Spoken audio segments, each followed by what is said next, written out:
सभी धर्म प्रेमियों को मेरा नमस्कार। हमारा आज का विषय है परमात्मा और आत्मा। परमात्मा स्वयंभू अनादि निराकार सर्वज्ञ सत्य चेतन आनंद स्वरूप। आत्मा स्वयंभू अनादि निराकार अल्प चेतन चेताने से चेतने वाला। परमात्मा की चेतना से आत्मा में चेतनता आती है। इस प्रकार परमात्मा आत्मा में विराजमान है। आत्मा की चेतना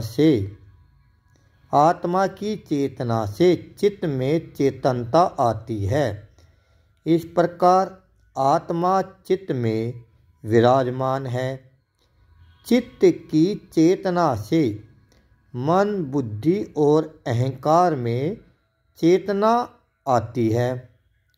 इस प्रकार चित्त मन बुद्धि और अहंकार में विराजमान है।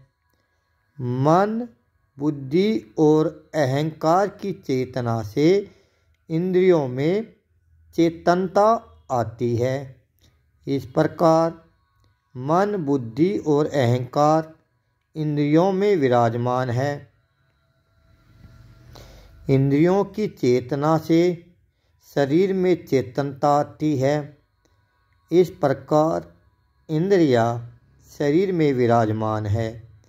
शरीर मन बुद्धि और इंद्रिय जनित ज्ञान का अनुसरण करता है।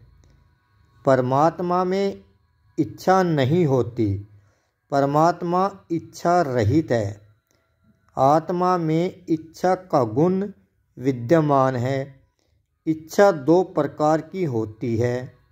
नंबर 1 राग, सुख भोगने के पश्चात पुनः सुख की इच्छा। नंबर 2 द्वेष, दुख भोगने के पश्चात पुनः दुख से बचने की इच्छा। आत्मा अपनी इच्छा का संदेश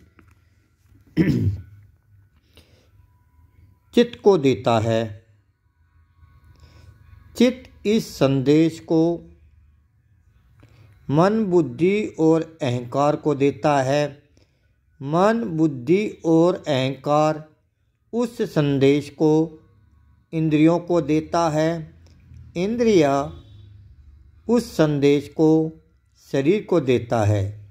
शरीर इंद्रिय जनित ज्ञान का अनुसरण करके आत्मा की इच्छा को पूरी करने का प्रयत्न अर्थात प्रयास करता है। प्रयत्न अर्थात प्रयास करने की क्रिया को कर्म कहते हैं। कर्मों से कर्मफल बनता है।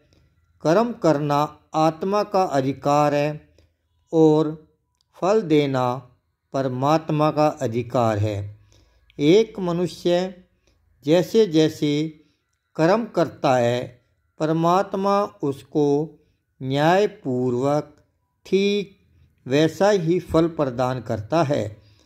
जिस दिन से आत्मा अपने आप को इच्छा रहित कर लेता है उस दिन से आत्मा का कर्म फल बनना बंद हो जाता है। आत्मा का जन्म कर्म फल भोगने के लिए होता है। निस्वार्थ अर्थात निष्काम कर्म करने से कर्म फल बनना बंद हो जाता है। फिर आत्मा को अपने अंदर विराजमान परमात्मा का दर्शन होता है। परमात्मा के दर्शन का मतलब जीव आत्मा सब दुख और बंधनों से मुक्ति और परम आनंद मोक्ष की प्राप्ति।